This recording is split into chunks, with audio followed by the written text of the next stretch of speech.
by love that's scorned by all the fires of hell, and any curse that's worse piled on as well. What ails you, man? And why this dire grimace? I never yet encountered such a face. And have the devil take me instantly, only it happens I myself am he. Is this a play, or have you lost your wits? The madman is a part of your talent fit. Those jewelers that Margarita should have got, a damned old parson pocketed the lot. The things came to the notice of a mother, which put her conscience in a secret potluck. She is a flair for nosing troubles out, always in prayer books and her sniffing notes, with smell of furniture to make it plain, whether a thing be sacred or profane. So at the jewelry she gives one sniff, and diagnoses the evil in the whiff. My child, she cries, they sure ill-gotten wealth will snare the soul, undermine the health. To Blessed Mary shall the jewels be given, and she will send us manna down from heaven. Poor Gretchen laughed the wrong side of her face. She thought a gift to us summarized the cake. Besides, she felt that such a handsome giver could not be a godless or an evil liver. The mother fetched a priest without delay, and he no sooner was the story uttered, knew pretty well which side his bread was buttered. Said he, my daughter, in a narrow way that leads to life, you show a proper spirit. For he that overcometh shall inherit. That church can swallow gold and lands and such, and never feel that she has had too much. For only to the church there appertains a good digestion for ill-gotten gains. A saying true of others too. A king, for instance, or a Jew, he sweeps the board of pendants, bracelets, rings, just like a woman with her shopping things, and coolly thanks them ere he further struts, as if they'd given him a dash of nuts, promised reward whereby heavenly joys abide, and left them feeling highly edified.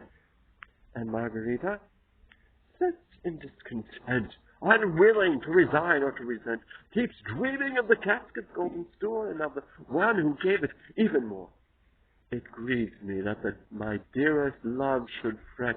Go, get me jewels, a fresh and brilliant set. The first were nothing more to rave about. Mere trifles, chides me, my lord, no doubt. Arrange the next matter as I ask it. Visit her neighbor, see your civil. Be not a wishy-washy devil, but look at me out of another casket. My gracious Lord, at your behest I fly. Smitten like that, the fool will have his say, and puff the planets from the starry sky to help his darling pass the time away. Forgive my man, I say, good Lord, him that went bolting off abroad, content to treat me rough and raw straw, and leave me lonely on the straw, and yet God knows I never crossed him, but loved him well, and now I've lost him. I may perhaps he's breathed his parting breath. I wish I had a certificate of death. Then, Martha, what is it, girl? I faint with fear, I'm in a whirl.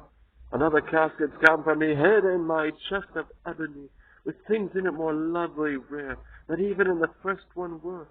A girl were best not to tell her mother, or priest will have it like the other. But look, just look at them, oh do. You lucky little creature, you. I can't go out in them, alas, either in town or to the mass. Come often over here to me, and dress up fine where none can see, and walk before the mirror here. A joy for both of us, my dear. Then comes a feast or holiday maybe, when piece by piece you wear the jewelry, pearls for your ears, a necklace from your mother. We'll hide them, or invent some tale or other. Whose is the hand that placed the casket there? It seems somehow an ominous affair. Oh, dear, my mother, see who's at the door. A gentleman I've never seen before. Come in. I thank you kindly now. I'm sorry to intrude. I am with Martha Schwertlein. I would speak. That's me. What is it that you seek? Enough for me that you are she, You've high-born company, I see. Excuse me for intruding, pray. I'll look in later in the day. Of all the things that I've heard tell, he takes you for a demoiselle. I'm nothing but a poor young thing. The gentleman is too flattering. The jewels and trinkets are my own.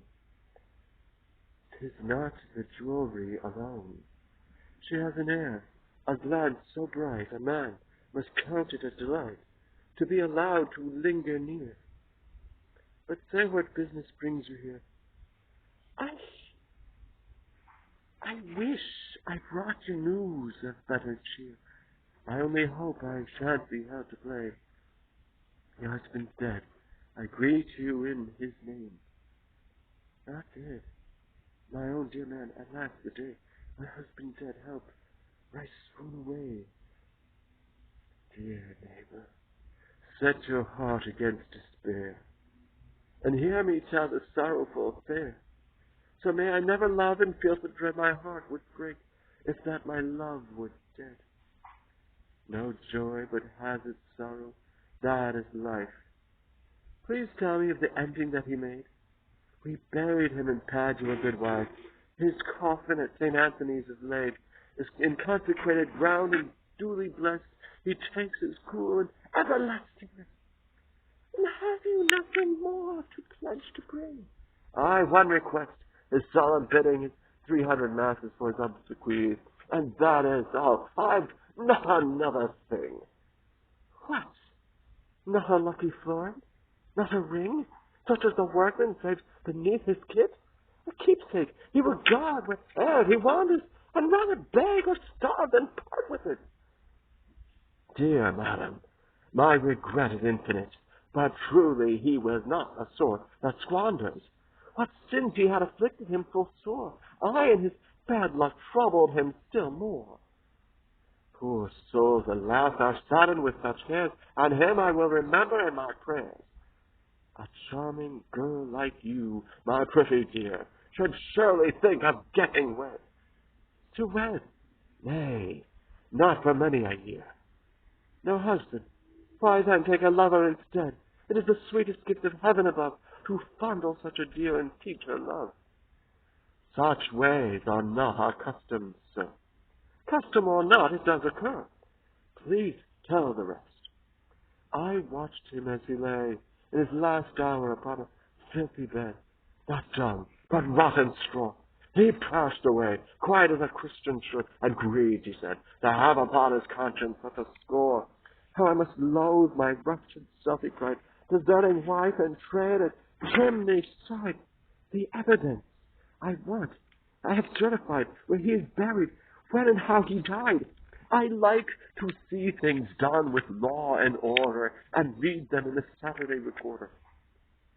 2 witnesses are needed for your case. Then, madam, truth will show an honest face, and luckily I have a first-class friend. On your behalf in court he can attend. I trust I may present him. Oh, please do. And will the dear young lady be there too? A gallant lad he is, has travelled wide, and knows how ladies should be gratified. Sir, I should blush with looks fixed on the ground. You have no need, though here a monarch crowned. Tonight, within my little garden, then, behind the house, will wait the gentlemen.